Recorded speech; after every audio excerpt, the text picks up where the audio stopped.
Liberals, they spend money like it's going out of style, and it finally occurred to me just the other day, you know what, it's okay because banks, they have branches. So, hey, that's the proof. Money does grow on trees. Check stops, you know what, they're stopping you now in places like Ontario and British Columbia and Alberta, and I don't even know where, and they're setting these little stops up. It's like they're looking for impaired drivers, and they're stopping and saying, hey, where are you going? I would say, what did you have for supper? It's none of your business. Oh, but it is our business. We have a rule now, and it says we got to know where y'all are going. It's bad. I mean, you might as well get a little yellow star and sew it on your coat. I mean, it's come to this. Not good. I mean, there are rights, I guess, that we should have back. The prime mistake in Canada, I've been thinking about him, and you know what, in keeping with rights and crazy things that he does all the time, maybe I should help him. You know, hey, he should cancel Father's Day, and he should cancel Mother's Day. They're not gender well, neutral, so he should do that. And he will be forever remembered, not for what he did for Canada, but what he did to Canada. You know what? One other little tidbit here that I wrote down is the real reason that communist governments want to disarm you. This would include the prime mistake in Canada. After hundreds of years, is not because they plan to do good things. It's because they plan to do things that you'd shoot them for. Kind of weird, but hey, you know what? Environment. This is mostly to do with Canada again. I mean, they're all talking about the carbon tax. And you have the Conservative Party now who's saying, let's just call it a different name. It's kind of like the transgender thing. Let's call this person something else, but it's still the same thing. I mean, no matter what you do, if you're born as a male, and unless you kind of get the chop, you're a male.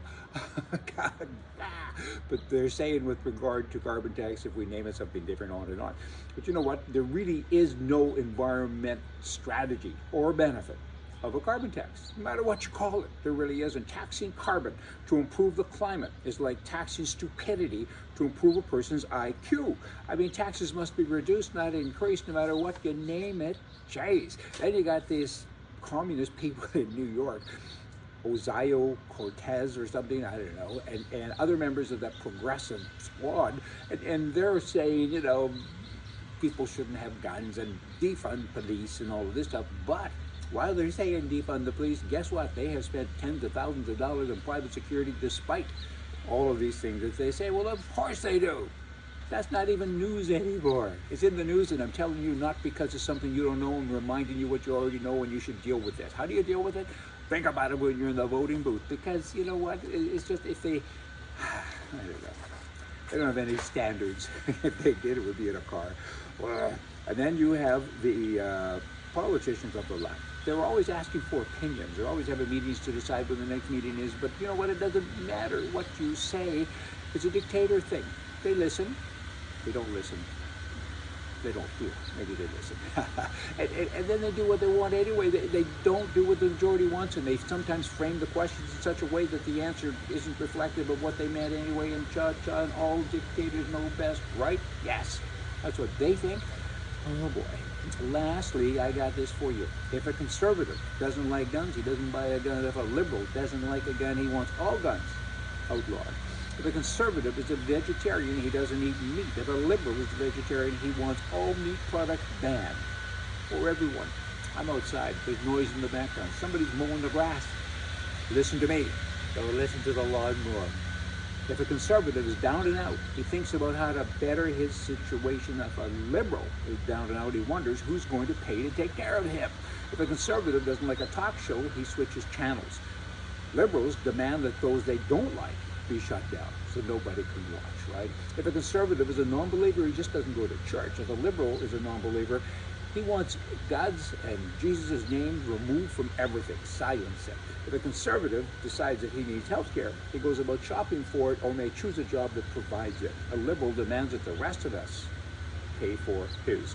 If a conservative listens to me today, he might tell his friends to listen up. If a liberal listens to me, he'll contact all of the social media outlets and say, why is this guy on there talking all the time? He should be banned. Ah! You know, right and left. I mean, it is an interesting study, right? I mean, liberal, I use the word generally. I include everyone. When I say stupid, I say liberal. And the truth is that the Liberal Party used to be the party of business. I mean, John Kennedy was a liberal, I guess. He was certainly a Democrat, and today I might even vote for him. I mean, he was a life member of the NRA, and he had a whole bunch of different things. I mean, that I may not have either. I don't know. I'd have to kind of look into where he is. But I think my point is that the liberal brand, there's still some people in there that are real people, but the brand has kind of, with all of these Marxist people, it's unfortunate what's going on. It's almost like you now in the US of A, you need a third party, like Canada has, which I'd kind of hate to see. Ramble. Hey, y'all come back. See ya.